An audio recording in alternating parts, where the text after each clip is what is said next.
Hello, BookTube. It rained here yesterday and snowed and sleeted. It was a blustery, raw, precipitating day almost the whole length of the day. There was a little bit of a breather between the rain and the snow, but it was mostly an inhospitable day, perfect for curling up on the bed and reading with a curly-haired little schnauzer tightly pressed against you. That was a perfect day for it. That's mostly what Frida and I did the whole course of the day. But I was looking at the weather forecast the whole time, as I do. I'm fascinated by the weather. And it showed, 100% chance of rain, sleet, snow, a wintry mix all day long. Then a break on Tuesday. And then an even bigger storm coming in on Wednesday and sticking around on Wednesday night and all of Thursday. Probably a reprise, for Boston anyway. Parts north will probably get snow.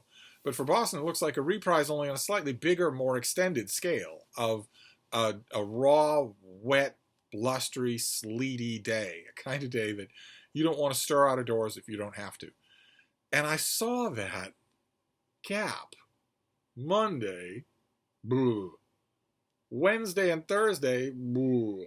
But Tuesday, clear, no chance of precipitation. I saw that gap, and I immediately thought about the Brattle Bookshop, which is, for those of you who are new, it's a used bookstore in downtown Boston. And the reason why I would think of them in a gap of good weather is because they, in addition to being an actual store with walls and a roof, they also have a sale lot next door that's open to the elements. Those carts are tarped over and wheeled inside in bad weather, but on a day that is clement, they're out and open, and they are thousands and thousands more books. For $1, $3, or $5, you can spend all morning, all afternoon, browsing those carts. If you're a bookish type, you could spend all hours and hours doing that, and I have spent hours and hours doing that many, many times in the course of my 28 years. And so I automatically think of the Brattle in terms of weather, even though it's an indoor shop, which has lots and lots of stuff. If the Brattle didn't have a sale lot, it would still be my favorite bookstore because of how often the stock turns over. But seeing that gap, that was too much of a temptation. I asked Mark Richardson, surely that gap means I should go to the Brattle and shop for books. in this one instance, he doesn't have any common sense or self-control. So he said, sure, seems right to me. So I went. I went to the Brattle first thing, and I browsed around, talked with the staff, had a wonderful, wonderful time. And I came away with a stack of books, which I am going to indulge in. I'm going to luxuriate in them tomorrow while it's sleeting outside. I'm going to luxuriate in them. Fortunately, in this particular instance, my little dog isn't interested in going out in bad weather at all. Not in the slightest. I say in this instance because in the past, once or twice, I have had a beagle who was perfectly okay going out tramping in all the elements. And I have to say, those of you who haven't done it, those of you who have done it will agree with me, I'm sure. It has a charm. There is a real charm in doing that. It's a side of the world that you won't see otherwise. And I haven't had a dog that wanted to do that in a long time. And I don't anticipate that I ever will. Frida dislikes doing that more than most. So it'll be a day where our trips out in the sleet will be minimal. And now I have books to tide me over, as if I didn't before. So I want to show you what I got here. I'm noticing there's quite a few paperbacks. In fact, there's only one hardcover. Wow. Okay. Well, first paperback I got is familiar on this channel. I've just been waiting to see it, for $1 instead of paying $25 for it new in a bookstore. I know that it's out there. I knew that it existed. I was just waiting for a copy to show up in the Brattle sale lot. It's a thing we've seen before. This is Garth Risk-Halberg's much touted debut novel, City on Fire. Only in a trade paperback there with rather famous, you can't really make it out through the neon lighting there. It was a rather famous photo of New York City there from Central Park on the cover. And this is a sprawling, New York, contemporary New York novel that Garth got a huge amount of money for. And I have the hardcover. I have the great big hardcover, but I don't need the hardcover. The paperback is plug-sized. It's smaller than a normal trade paperback, and it's really well made. This is all that I need for this book. So I will quietly swap out the hardcover. I'll just get rid of it and keep this paperback instead. Then this next one was from the Canto imprint of Cambridge University Press. 50 years ago, 60 years ago, they did a stylish reprint paperback series called the Canto reprints. Whoever was the editor in charge picked lots and lots of really, really good material. They're generally worth finding. If you see one, they look like this. And this is Between the Devil and the Deep Blue Sea. This is Marcus Rediker did a study of 18th century maritime life. That is, it's heavily footnoted. The volume has black and white illustrations all throughout, and it's fantastic. It really is. You could get it in a more durable format than these Canto. This is what they look like. These Canto paperbacks. I could get it in a more durable format, but not a prettier one. And this is sturdy enough. And Rediker's book is incredible.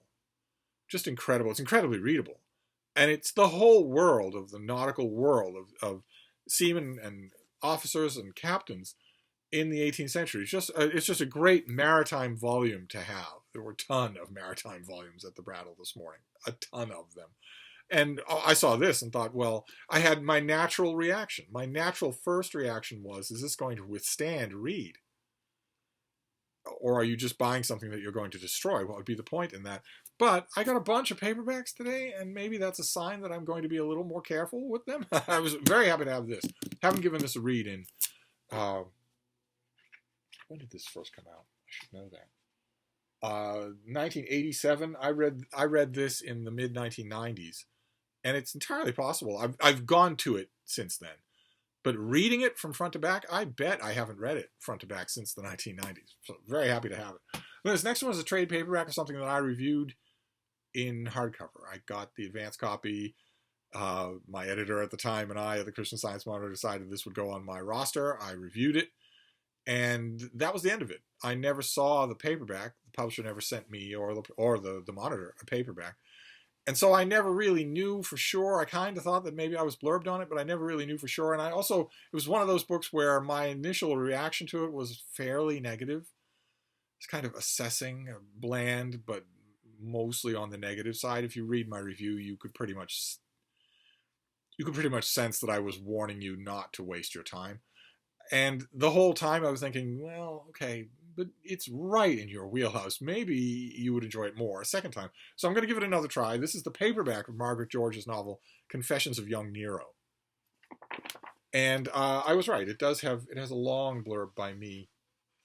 Let's see here. For centuries, Roman history preserved a story that Trajan, widely regarded as the greatest emperor of them all, ranked very highly the quinquennium, or 5 years, of Nero, surprising his listeners by claiming there was something admirable about the old monster. The Confessions of Young Nero does its best to give us that admirable young Nero. And that's where the blurb ends, and my review pretty much goes on to say it tries to give us that Nero and largely fails. But if you're going to pluck a review, if you're going to pluck a blurb for a cover and you're a publicist, you're going to cut that part out. But I'm going to give this another try.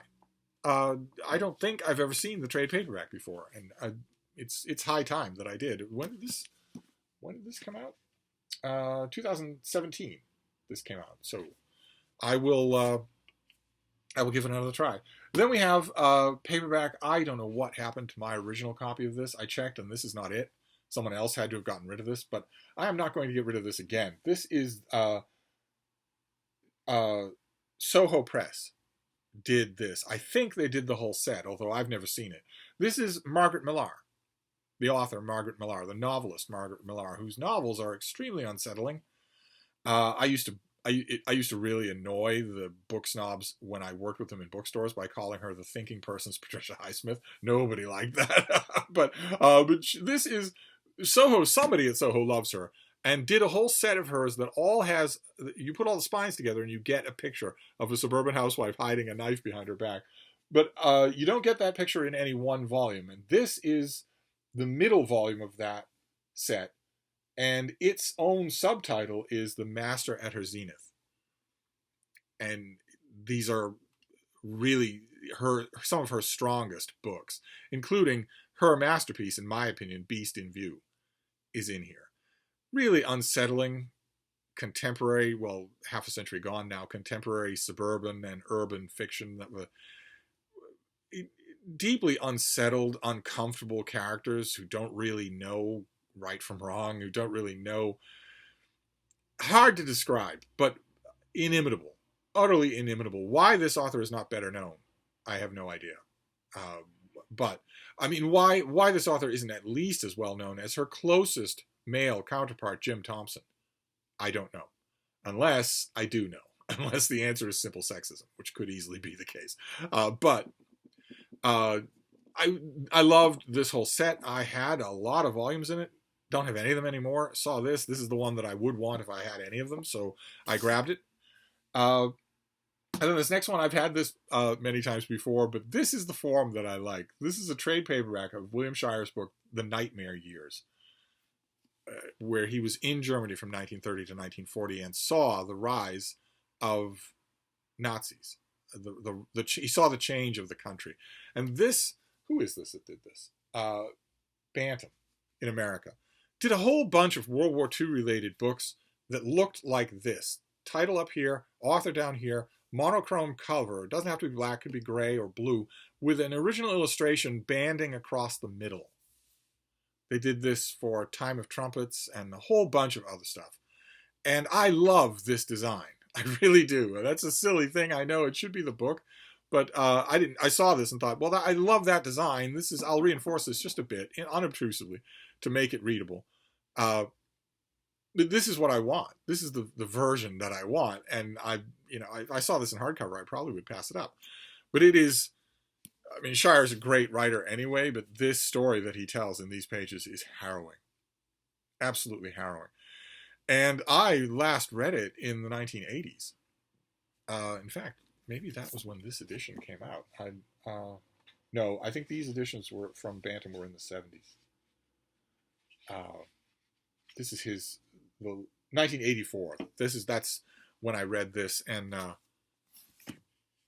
to say the least, reading it now will be a lot more harrowing. It'll be a lot more halting, since a former president of the United States has people giving him the Nazi salute on TV at Bund rallies, and wants very nakedly, very openly to set aside, terminate parts of the Constitution in order to install himself in power. In the 1980s, weird leftist lunatic fringe might have said a couple of those things about President Ronald Reagan. But no one in the country seriously thought anything like that about anyone. Now, we not only have to think it, we have video footage. So it's not even a question of lunatic fringe interpretation. And as I've pointed out many times before on this channel, that kind of a process always looks the same. I always usually point out also that it happens, when it starts to happen, it happens fast. And I was surprised as anybody, surprised and pleased, that in this country anyway, it got a severe check at the midterms last year, where the activated American voting blocs seem to say, we don't want this. We don't want to accelerate this process. So guardedly hopeful, we will see. I am going to recognize, well, of course I'm going to recognize a lot of people in this book because every third character is Stephen Miller. but now I have it in the form that I like, which is good. Then these next two, I really couldn't pass them up. They also will require some reinforcement, but when the Brattle gives you a message like this, you don't ignore it. You just don't ignore it. And the alternative to these things would be a whole shelf of little hardcovers, which I might do. If I were presented with them, I might do that. But in this case, I don't need to. These are Brother CAD File omnibus editions. I showed you a UK trade paperback of Brother CAD File's Penance just the other day. And I described who this character is. These are mystery novels, historical murder mystery novels by Ellis Peters, about a retired soldier, a soldier who's gone on crusade. He's killed his men. He returns and retires to a monastery to live a contemplative life. He's not running from anyone. He just wants to change his ways. He wants to live a contemplative life, closer to God. That is Brother CAD File. And because he's a man of the world, instead of a lot of his clerical brethren who don't know anything about anything, they're total innocents, he's in the perfect position to ally himself with the local sheriff and solve murder mysteries, which he does. And the novels are terrific. Absolutely terrific. I don't think I know of a Brother Cadfael novel that's a dud. I don't honestly think there is one. And I knew these things existed, but I'd never seen them before. These are omnibus editions. So I found the first Brother Cadfael omnibus edition, which starts, the whole series starts with A Morbid Taste for Bones. And then the second Brother Cadfael omnibus. I think there are 5 or 6 of these, but I found 2, and the first 2, which is great. That is fine by me. To find, if we're going to find any, I would probably have grabbed, if 3 or 4 had been there instead of 1 and 2, I'd probably have grabbed them. But now at least I have the perfect starting point. That's great for a dedicated reread of CAD File, which is certainly going to happen. I would think it's certainly going to happen. Then I found a book that I've had many, many times. I checked. This is not my copy. I always manage to send it away. I always manage to give it away. I'm going to try and hold on to this one. This is by Tyrone Martin, and this is A Most Fortunate Ship, a narrative history of the USS Constitution, of Old Ironsides. A great storied American sailing warship that is still in commission, and he's right here in Boston. This is heavily, it's an oversized hardcover. It's heavily illustrated all throughout. And I love it. As a maritime book, I really don't think it has a peer. There's a certain sub group of maritime books, biographies of particular ships. I've read lots and lots of those biographies of particular ships. I don't know of one better than this, but then again, when it comes to Old Ironsides, I'm perfectly willing to admit that I am biased. So there might be a better one out there that I'm just poo-pooing because it's not my girl. Then we have, like I mentioned, there were a lot of nautical things at the Brattle this morning, of rich vein of nautical things. And in that vein, there was a concentration of Titanic stuff like you wouldn't believe. Every Titanic book that's ever been written. It seemed. Every Titanic book that's ever been written. And when you see a concentration like that at the Brattle, you ignore it at your peril. You don't have to buy them all. But if you don't pay attention to a concentration like that, you might not see what you want when the time comes. So I looked it over. I'm very interested in the Titanic. So I looked it over, and I was seeing one thing after another that I've had and got rid of, that I don't want because, oversized picture books, things like that. And I found something that I do want. The most popular book, the most popular history of the sinking of the Titanic was A Night to Remember by Walter Lord. Sold like griddle cakes. Sold in tens of millions of copies. And I found this. I found an oversized illustrated Night to Remember. Full of the only thing that Lord's original book didn't have. All of these illustrations. So that's great. I will reinforce this just a bit, very unobtrusively, just to make sure it doesn't crack open on me. And then reread it. I haven't read A Night to Remember. I haven't read that in a long time. I will give it a reread. Only now when they mention, the captain or the lifeboats, their exact position on deck, or Lightoller or Unsinkable Molly Brown or anything like that, there'll be pictures, which is always interesting to see. And especially since, I grabbed this not only for that, because I haven't seen this illustrated edition in forever and ever, but also because when I saw it, I realized suddenly, like a bolt from the blue, that I don't even have a copy of A Night to Remember. I have a bunch of other Titanic books, but I don't have a copy of this. So this will do fine as a copy. And then the final thing I got, total indulgence on my part. I have a sweet tooth, and I just indulged it because it was cheap. This is Hugh Palmer writing a book called The Secrets of Venice. This isn't going to have any secrets, but nevertheless, it's going to be full of unusual point-by-point photography of seldom visited spots in Venice, that sort of thing. I'm a sucker for these sorts of books anyway. Let's see if we can get an example. See, the Horses of St. Marco, that is not a secret at all. But there will be, like, for instance, little hidden gardens, spaces like that. It'll all depend on what kind of access Hugh Palmer had. What kind of people did he know as to what kind of photographs might be in here. I'm pretty sure I don't have this one. I have a lot of Venice books. I used to live in Venice. That's why it's a sweet tooth. That's why I'm so fascinated, because I used to live there. And I was utterly in love with it the whole time that I was there. I would still be there if I didn't love Boston more. And so I'm never going to be back. I'm never going to set foot in Venice again. So I might as well get books to look at them. And this thing will be lots of fun to page through. Plus, I've said a few works of fiction now in Venice, either historical or contemporary. I still don't think I'm done with writing something set in Venice. I really don't think I am. I think that I still get the feeling there's something huge out there that I should do that I haven't done, fiction-wise, set in Venice. But anyway, that I grabbed it. This will be more than repay itself with an hour of browsing.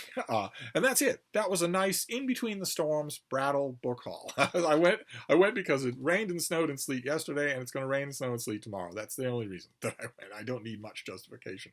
So we have The Secrets of Venice. We have A Most Fortunate Ship, a biography of Old Ironsides. We have A Night to Remember by Walter Lord in an illustrated edition. We have 2 omnibus editions of Brother CAD File, the first and second omnibus editions. That's 6 or 7 novels. We have The Nightmare Years by William Shire, about the rise of National Socialism. We have The Master at Her Zenith, Margaret Millar, 4 or 5 novels, including Beast in View. We have The Confessions of Young Nero, which has a blurb by me on the paperback, but I'm still going to give it another try. We have Between the Devil and the Deep Blue Sea, a classic work of nautical fiction, of nautical history, rather. And we have City on Fire by Garth Risk Halberg, his much-touted debut, and if I am correct, the only novel that he will ever write. So we'll see if I'm wrong about that. But not a bad Brattle haul. I will go through these and mull all over them and paw them up and have a lot of fun. And 1 or 2 of them will make the cut for tomorrow while the sleet is hitting the windows. So while the Bean and I are curled up and nice and content while I read. So I figured I should stock up on books for that occasion. But anyway, I'm going to wrap this up. That was a Brattle haul, but I will be back. Thank you, BookTube.